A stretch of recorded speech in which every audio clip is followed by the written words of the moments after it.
Salve omnes, this is Magister Piazza from Berkeley High. And what I've got for you today is part 5 of my series of simple videos with some really simple, straightforward ways for you to start speaking Latin, either in your classroom as a student or teacher, or even outside the classroom or beyond, whether you are an independent learner or if you're doing some sort of distance learning, or if you just want to do Latin. I hope that I have something for everyone in this series, just to get you going with some basic proficiency and some basic fluency, being able to use the language a little bit more. In the previous video, that is part 4, I really focused on using spoken Latin to facilitate the process that happens in most Latin classrooms, which is students either usually working together in small groups or partners, going through the process of reading and translating, usually out loud or in writing into English or into whatever their main language is, a Latin reading or a Latin text. In most situations, that process of reading and understanding and confirming your understanding of the reading is kind of the culmination. It's the main goal of the process. And then once you've shown that you understand that reading, you move on to another reading that's perhaps more difficult, so you can work your way up there. What I'm suggesting is once you've done that, and you can use Latin to do that process, that's in part 4.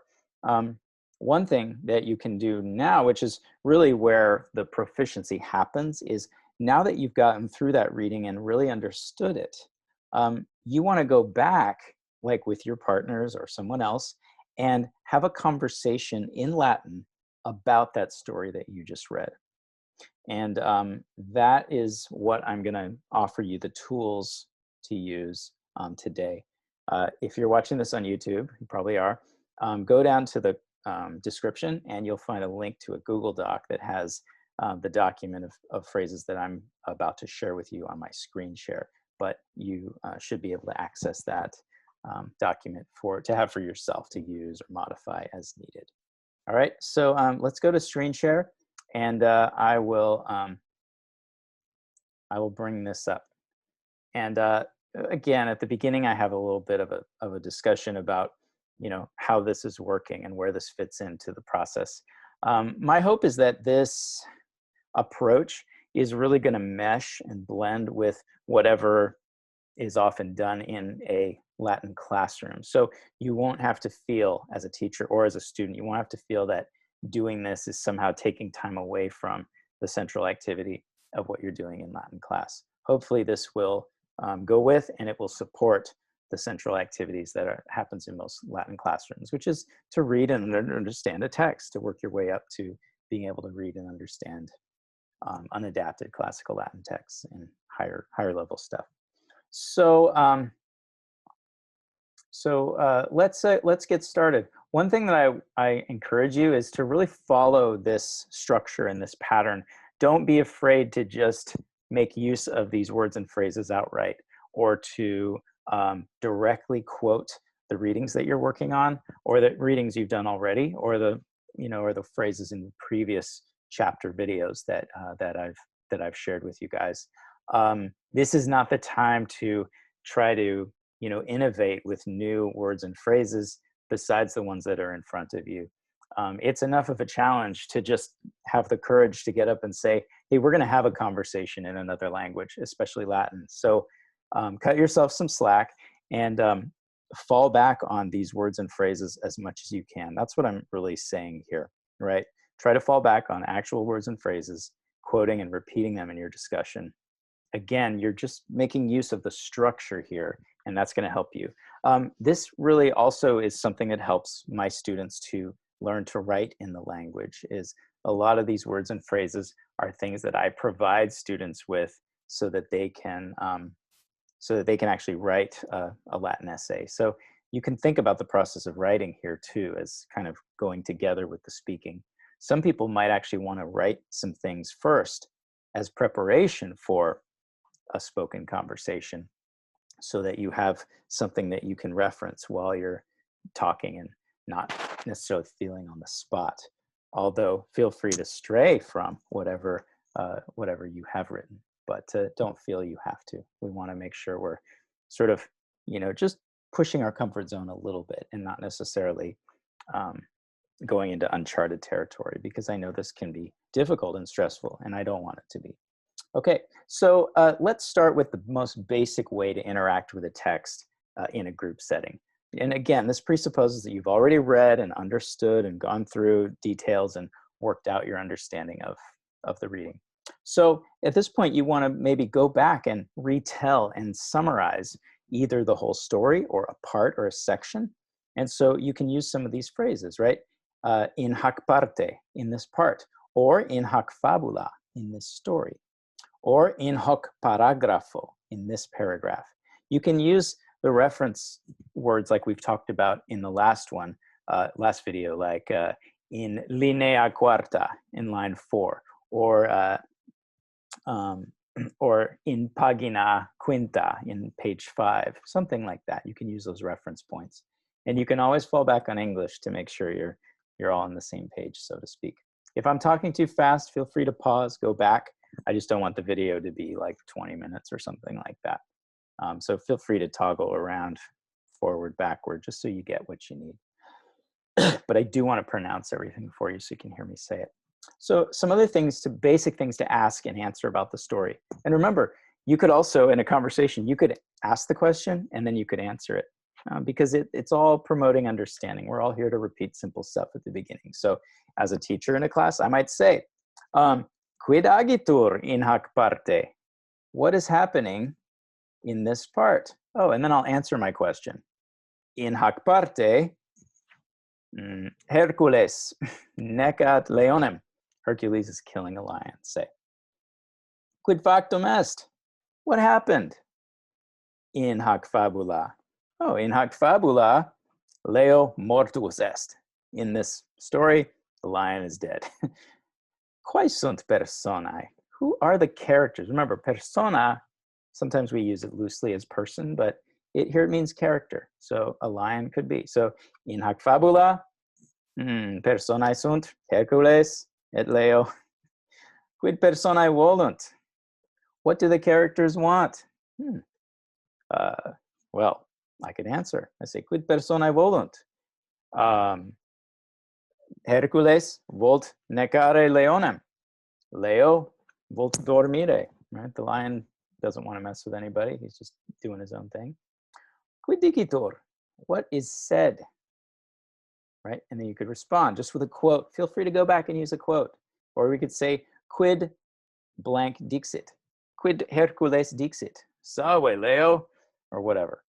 Sunt ne difficultates. Any good story has problems and solutions, right? To create tension and resolution. And so, no difference. Sunt ne difficultates. Ita difficultates sunt. And then you say a thing or two. Again, quoting the story. You can use the language of the story you're reading. Feel free to really use those words and phrases that are in front of you, not yet feeling later you'll feel more comfortable and you'll branch out and you can retell things in your own Latin words. But in the beginning, feel free to stick to the Latin, okay? Quomodo solvuntur difficultates? How are the problems solved? Infine, quid accidit? Cur? And in the end, at the end of the story, what happens? Why? Feel free to ask that, but don't feel you have to push yourself or others with questions that can't necessarily be answered, right? If you ask someone why, make sure ahead of time that they're going to be able to answer the question. If you don't think you could answer the question, I wouldn't ask that question of your classmates who are at the same level, because you all want to be able to use language in a way that's appropriate to your level, right? The next level, after you do a retell or summary, is of comparing and contrasting. So here's where you can either compare characters in the story, or better yet, compare the story you're reading now with something you read recently. Let's say you just read a different myth, like Apollo et Diana, and now you're reading Hercules et Leo, right? So you might say, are these similar? Sunt ne similes? Sunt ne similia? And you could say, haec fabula et illa fabula, this story and that one. Haec fabula et Apollo non sunt similes. They're not different. Or you could say sunt similes. And you could talk about why. If you're saying they're similar, then you can jump into saying in ambobus fabulis, in both stories, right? Ambo, ambidextrous. In ambobus fabulis sunt animalia or something. Sunt in natura, they're in nature, or they're animals or something. But if you're saying they're non sunt similes or diversae sunt, then you could say in hac fabula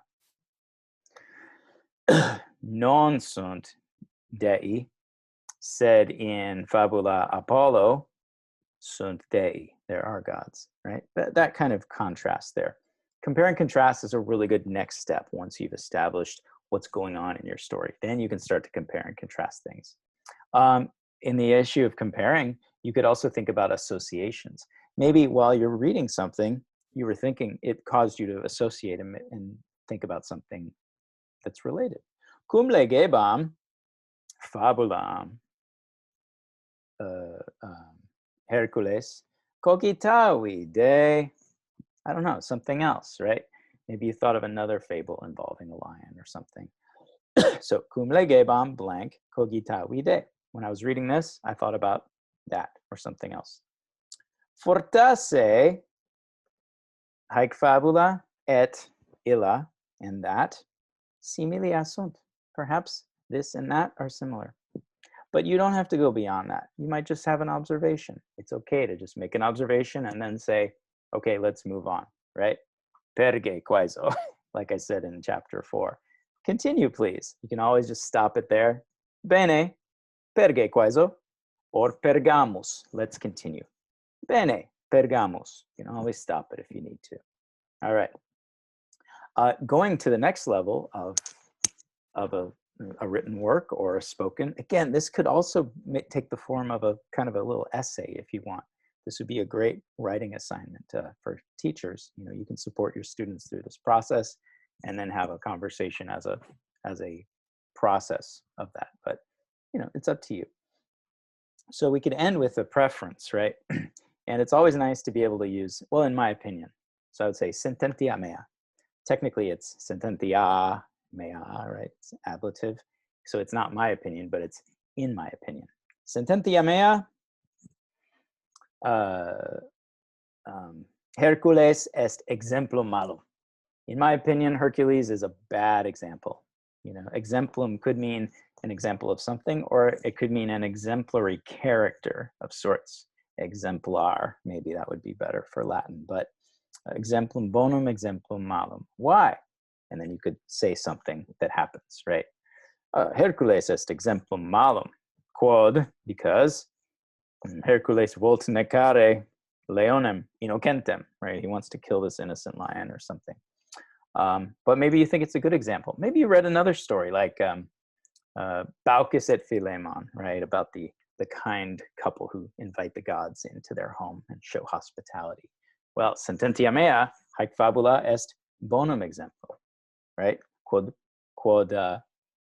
because the quod personae sunt bonae, personae sunt benignae, right? The characters are good, the characters are kind, whatever that is. Maybe you don't like a certain character. Haec persona mihi non placet, or haec persona mihi placet. This character I like, this character I don't like. And then you could add quod, right? Because. Finis mihi non placet, or finis mihi placet. What do you think about the ending?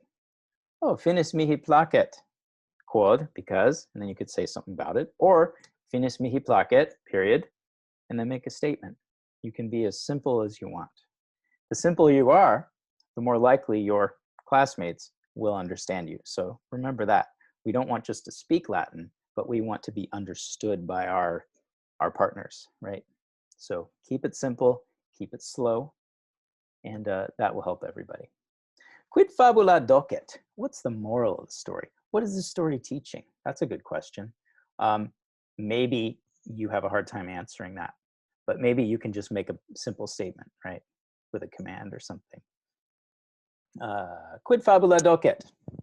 Bonum est necare leones. It's good to kill lions. I don't know, but that's the idea. So maybe there's a lesson, right? Fortasse docet aliquid. Perhaps it teaches something. Quid est? And you can end with what do you like most about it, right? Quae pars tibi maxime placet? What part do you like the most? Quae pars minime placet? What part do you like the least? Again, I'm not asking you why, but you could add that if you want. So those are ways you can go beyond, right? Excuse me.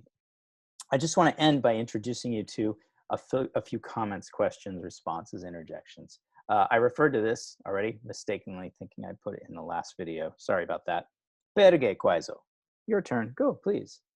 Tua vice. Your turn. Mea vice. Quid censes? What do you think? Tibi adsentior. I agree with you. Tibi dissentior. I disagree with you. Es sententia optima. Again, sententia can mean sentence, but it can also mean idea. So if someone has an interpretation or a thought, you can say, es sententia optima, tibi adsentior. Or, es sententia optima, sed tibi dissentior. That's a good idea, but I disagree with you, right? You can work this out. Res absurda. That's absurd. Yeah, don't aim this at your partners. That's not very nice. But maybe there's something going on in the story, and you're like, res absurda, right? That's absurd. And maybe you've got a different idea. Fortasse haec est res. Perhaps this is the thing. Perhaps this is the issue. And you can end with, again, having to do with the lesson of it. Quomodo intellegatur. How should it be understood? Or that could be a reference to a sentence or a word or phrase as well. But it can also be, the bigger story. Quomodo fabula intellegatur. How should, and again, this is a subjunctive, intellegatur. How ought it to be understood?